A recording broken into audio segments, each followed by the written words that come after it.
오늘 또 그대의 최고의 날입니다. 임은미 선교사 묵상입니다. 2024년 3월 1일 금요일 최고의 날. 하나님은 생명과 죽음의 주인 되시며 역대하 2장. 나의 카톡의 프로필 사진 아래에는 내게 일어나는 모든 일은 하나님이 나 사랑하심을 깨닫게 하심이라. 이런 말이 적혀 있다. 누가 했는 말을 옮겨 놓은 듯 하지만 내가 한 나의 말이다. 나는 이런 말 하면 나 스스로 감동하는 편이다. 이렇게 써놓았기 때문에 어떤 일이 일어나더라도 내가 스스로 이렇게 써놓은 말을 기억하려고 한다. 어떤 환경에서는 이렇게 내가 글을 써놓고도 그 상황에 얼른 이 말을 생각하고 적용하는데 시간이 좀 걸리는 일도 있으나 가능한 이 말을 빨리 기억하려고 한다. 어제는 나에게 어떤 일이 있었는데 내 마음이 사실 쉽지는 않았다. 어떤 사람은 재정적으로 도와주고 도와주었어도 계속 나 하나밖에는 부탁할 사람이 없다고 그렇게 부탁을 하는 사람도 있고, 결혼 위기 상담, 자식이 귀신 들린 사람의 간절한 심정 등등 나에게는 각종 어려운 상담 케이스들이 들어오지만 그런 것이 나를 이제는 그렇게 힘들게 하지는 않는다. 듣는 내가 이렇게 힘들면 이 일을 겪는 사람은 얼마나 더 힘들까, 그런 생각이 들기 때문이다. 기도 부탁 들어오는 모든 기도들은 길게는 못해도 얼른 그 자리에서 한다. 더 길게 꼼꼼하게 해야 할 기도들은 우리 쌤의 기도 팀장님이 따로 있기 때문에 그 기도 팀장님에게 기도 제목을 얼른 공유한다. 그러면 그 팀장님은 아주 꼼꼼히 전해받는 기도 제목들을 가지고 간절히 기도해 준다. 내가 한 달에 약 1억가량 사역 후원금으로 받는다고 하는데, 한 달에 5천 원 계좌인 오병이어 계좌로 들어오는 헌금 내역 중 요즘은 많은 부분이 감사 헌금이 아닌가 한다. 기도 응답받아서 감사하다고 감사 헌금으로 헌금들이 들어오는 것이다. 어떤 분들은 내가 감사하다고 내 마음 자유하게 쓰라고 헌금 보내시는데, 내가 그런 헌금을 내 자유하게 쓸 리가 있겠는가. 모두 다 선교 헌금 계좌로 입금한다. 때로는 내가 설교하는 집회 장소까지 따라오셔서 기도를 받고 가는 분들이 있다. 기도받은 것이 감사해서 헌금들을 주고 가신다. 그런 헌금은 집에 오면 막바로 다 오병이어 선교 헌금 계좌로 입금한다. 얼마 전 어느 분이 100만 원 주시기에 막바로 선교 헌금으로 입금하고, 입금된 것을 동그라미까지 그려서 인증샷 찍어서 보내드렸더니 개인 품위 유지비 쓰라고 드린 것이었다고 한다. 그래서 감사하다고, 괜찮다고, 어차피 내가 개인 헌금으로 쓰든 선교 헌금으로 입력하든 다 하나님 기뻐하시는 일에 잘 사용될 것이니 괜찮다고, 배려를 감사한다고 그렇게 말씀드렸다. 나 기도받고 감사하다고 주는 헌금 내 개인 용도로 사용하지 않는다. 모두 다 선교 헌금으로 입금한다. 매달 나의 선교 헌금 입금 내역과 어떻게 사용하는지, 출금 내역은 매달 나의 기도 편지 아래편에 나의 웹사이트 주소가 링크로 나와서 누구라도 볼 수 있다. 네이버에 들어가서 임은미 선교사 치면 나의 사역과 나의 재정 보고가 제일 처음 페이지에 나온다. 내 묵상이 투명하듯 내가 받는 헌금과 지출하는 헌금 역시 네이버가 다 공개해 줄 정도로 투명하다. 한때는 나의 투명성과 정직이 하나님이 나를 사용해 주시는 자격이라고 생각한 적이 있는데, 나이 좀 더 성숙해지고 난 다음에는 그것조차 나의 의가 될 수 있다는 것을 알게 되었다. 모든 것은 주님의 은혜인 것이다. 내가 넘치게 정직해도, 적당히 정직해도 하나님이 나를 쓰시기 원하신다면 그것은 하나님의 은혜인 것이다.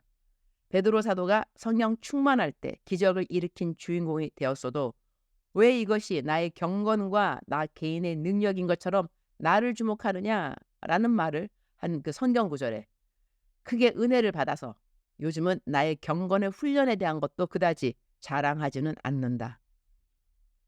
이렇다고 내가 전혀 자랑 안 할 리가 있겠는가뮤. 좀 더 성숙해지면 이런 부분도 주님 보시기에 가장 기쁘신 모습을 갖추게 될 것을 믿는다. 하여튼 내가 처음 묵상 일기 앞부분에 하고자 했던 이야기와 조금 핀트가 어긋나긴 했는데, 나에게 힘든 일이 사람들의 힘든 이야기 듣는 것이라던가 선교 헌금이 모자란다거나 그런 일이 요즘은 아니라는 것이다. 그러면 어제는 어떤 일로 내가 마음이 힘들었는가? 내가 누군가에게 상처를 주어서 그 사람의 마음이 아주 어렵고 슬픈 이야기를 들어서였다. 자세한 이야기는 내가 묵상에 올리지 않도록 한다. 그러나 내가 잘못한 것이 맞다. 물론 나로서는 그 사람이 그렇게 상처받을 줄 모르고 한 일이다. 그러나 무심코 던진 돌에 개구리가 맞아서 죽는다. 라는 말이 있는 것으로 알고 있다. 내가 한 일이 고의가 아니었다 하고 무심코 한 일이라 해도 그 일로 인하여 누군가가 상처를 받은 일은 있을 수 있는 것이다. 어제 내게 당신의 어려웠던 마음을 나눠주신 분은 참으로 신앙 안에서 성숙한 분이라는 것을 알 수 있었다. 그 마음 힘든 이야기를 엊그제까지 내가 3일 부흥 집회한다고 나에게 그 말을 하면 내가 집회 설교에 집중하지 못할까 봐 당신의 마음은 그렇게 상처로 무너져 내렸지만 내가 집회의 모든 스케줄 마치기를 기다렸다가 어제 연락을 한 것이다. 나는 그 말이 일단 너무나 고마웠다. 나에 대한 배려였으니까 말이다. 자초지종 이야기를 들어보니 무엇보다 내가 마땅히 해야 하는 소통을 하지 않은 것이 나의 첫 번째 잘못이었다. 나는 내가 무슨 일을 잘못했을 때 지적을 받으면 변명 아닌 변명 중 큰 변명이 무엇이냐면 내가 재미교포라는 것이다. 나 한국 떠난 지 42년인가의 세월이다. 나 한국 정서를 잘 모를 때가 있다.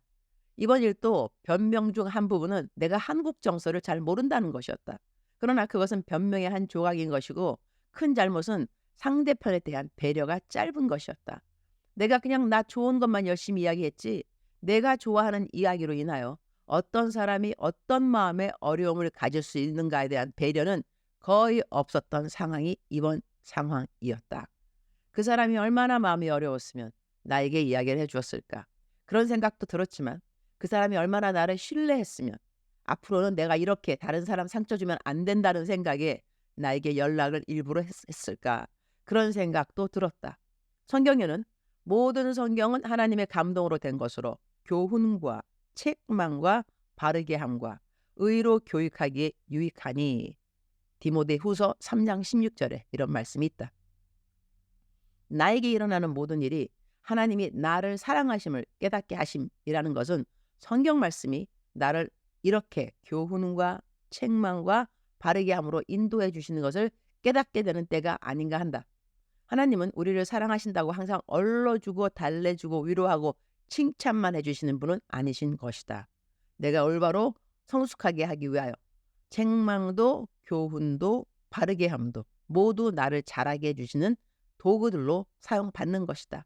어제는 참 오랜만에 성장통을 겪는 날이라고 하겠다. 주님께 아무런 책망받는 것 없이 칭찬만으로 쑥쑥 잘 크고 있는 줄 알았는데 어제는 나의 민낯을 주님께서 보여주신 날이라고 하겠다. 어제는 그분께 진심으로 사과를 했고 그리고 대연 기도도 해드렸다. 하나님은 그분을 칭찬하여 주셨다. 주님이 주신 말씀으로 어제 그분은 위로를 받으셨다고 나는 믿는다. 그리고 그분은 나를 이해해 주셨다. 하나님이 그분 마음에 나를 이해해 줄 수 있는 마음을 주신 것을 감사드린다. 나 때문에 마음 고통을 아주 크게 겪으셨었던 것 같다. 이런 일을 경험하면 이분은 나에게 왜 당신이 상처를 입었는가 기도하고 난 다음 마음을 많이 추스리고 이야기를 한 분이지만 지금 이 시간에 내 글을 읽고 있는 분들 중에는 나 때문에 받은 상처가 있어도 나에게 말을 못한 분들이 있겠구나 그런 생각이 든다. 어떤 것은 굳이 내 잘못이 아닐 수도 있다. 그러나 그것과 상관없이 내가 섭섭하고 야속한 사람이 있을 수 있다는 것이다. 내가 이 땅에 사는 모든 사람들 마음에 다 꼭 드는 그런 사람일 수 있을까? 그렇지 않다고 생각한다. 꼭 그래야만 한다고 나는 생각하는가? 그렇지도 않다. 나는 완전한 사람이 아니다. 완전한 사람이었던 예수님도 100% 칭찬 듣지 못하셨는데 내가 누구라고 100% 모든 사람들에게 칭찬받고 절대로 아무도 상처를 주지 않고 살아가는 사람이겠는가 말이다. 그렇지는 않다는 것을 알지만 어제 같은 경우는 내가 왜 그 부분에 대한 생각이 그렇게 짧았지? 라는 생각을 안 할 수가 없었다. 앞으로는 정말 더 조심해야 되겠구나 하는 생각을 깊게 가져다 준 날이 어제였다. 한 사람의 상처에 대한 깊은 위로와 사과가 어떻게 나의 짧은 제가 잘못했네요. 이 한마디가 답이 될 수 있을 것인가 말이다. 이 상황에서도 나는 나의 길을 하고 있는 것이니 말이다. 내가 배웠다이고 하나님 나를 사랑하심을 깨달음이라고 말은 멋있게 하지만 정작 이러한 나의 깨달음과 성숙이 그 사람의 상처를 얼마만큼 치유할 수 있을 것인지 하나님께 너무나 죄송하지만 이 일을 주님께 올려드린다. 사고는 자식이 쳐도 사고친 배상은 부모가 해주는 경우가 허다하듯 그 사람에게 잘못은 내가 했지만 그 사람의 마음을 만드신 분은 하나님 아버지이시니 하나님이 그분 마음을 잘 만져주시고 그분은 다른 좋은 일로 이번에 상처가 잘 위로되어지기를 주님께 간구드린다. 다음에는 하나님이 내가 친 사고를 감당해주는 케이스보다는 자식이 나로 인하여 하나님이 덕을 보실 수 있는 시간이 나에게 얼른 오기를 역시 기도드린다. 아이들은 한 번 아플 때마다 확 크고 어른들은 한 번 아플 때마다 확 늙는다는 말이 있던데 이럴 때는 아이이고 싶다. 어제 일로 확 성장을 했으면 좋겠다. 그리고 더불어 나의 말이나 행동으로 인하여 받은 상처가 있지만 나에게 말 한마디 안 한 모든 분들도 하나님이 그들의 마음을 아시오니 마땅히 받아야 할 위로와 하나님이 주시는 회복이 있기를 기도드린다. 역대상 2장 3절 유다의 아들은 에르와 오난과 셀라니 이 세 사람은 가나안 사람 수아의 딸이 유다에게 낳아준 자요. 유다의 맏아들 에르는 여호와 보시기에 악하였으므로 여호와께서 죽이셨고 유다의 맏아들 에르는 여호와 보시기에 악하였으므로 여호와께서 죽이셨고 이 말씀이 마음에 와 닿는다. 얼마나 악한 일을 하였기에 하나님이 직접 이 사람을 죽이신 것처럼 성경은 말씀하시는 것일까? 사람에게 있어 죽음은 마지막을 뜻하는 것이요. 사람이 어떻게 하지 못하는 영역으로 우리는 이해를 하고 있다. 생사화복을 하나님이 주관하신다고 한다. 살고 죽는 것은 하나님의 손에 있다는 것이다. 고난을 당하는 많은 사람들의 공통된 고백은 세상의 어느 것 하나 당연시 여겨야 할 것이 없습니다. 모든 것이 하나님의 은혜입니다. 숨을 쉬는 것도 걷는 것도 냄새를 맡는 것도 손가락 하나 움직이는 것도 모든 것이 당연한 것이 아닙니다. 모든 것이 은혜입니다. 라고 하는 이 고백. 벌을 받을 일을 하고도 벌이 단박에 내리는 사람이 있는가 하면 벌이 나중까지 안 내리는 사람도 있다. 이유는 다 다를 것 같다. 그러나 확실한 것 한 가지는 하나님은 모든 것을 아신다는 것이다. 내가 지금 금방 내 잘못한 죄에 대한 벌을 받지 않는다고 해서 하나님이 벌을 안 내리신다고 생각하면 안 된다. 사람은 심는 것을 거두기 때문에 벌이라는 것을 받을 때가 오면 받게 되어 있는 것이다. 그러나 이 벌을 면할 수 있는 것은 바로 하나님께 용서를 빌어야 하는 것이다. 그러면 모든 사람이 행한 일에 대하여 벌을 줄 수 있는 권한이 있으신 하나님이 그 사람이 받을 벌을 없애 주실 수 있다는 것이다. 주님, 오늘 또 최고의 날입니다. 죄의 사유하심이 여호와께 있음은 우리로 하여금 하나님을 경외하게 하려 하는 것을 알고 있습니다. 죄를 지으면 부끄러워할 줄 알아야 합니다. 마음이 상할 수 있어야만 합니다. 하나님께서 바라시는 제사는 상한 영혼이라고 하셨습니다.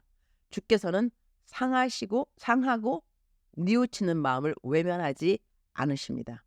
오늘 또 우리가 지은 죄의 벌을 받기 앞서 하나님께 용서를 구할 수 있는 오늘이라는 시간을 감사드립니다. 주님, 잘못했습니다. 용서해 주세요. 주님 사랑합니다. 주님 감사합니다. 오늘 또 우리 주님 저를 보시면서 하루 종일 기쁘시면 참 좋겠습니다.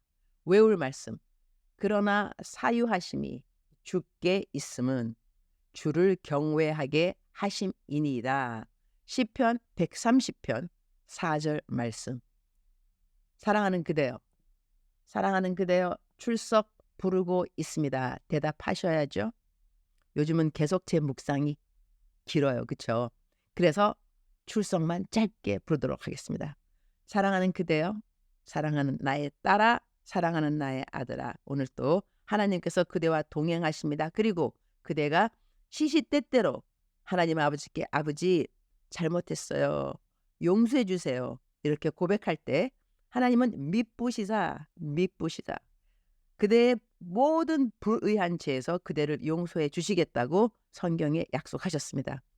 이것이 죄를 짓고자 하는 라이센스, 자유함이 아니라 죄를 더 짓지 말아야 되겠다. 이렇게 나의 모든 죄를 용서해 주신 하나님 아버지 너무 감사하구나. 이렇게 감사한 하나님 아버지께 내가 순종의 제사를 올려드려야 되겠구나. 그러한 마음가짐을 갖게 되는 그대가 되기를 축복합니다. 사랑하는 그대여 사랑합니다. 사랑하는 그대여 축복합니다. 오늘 또 그대의 최고의 날입니다.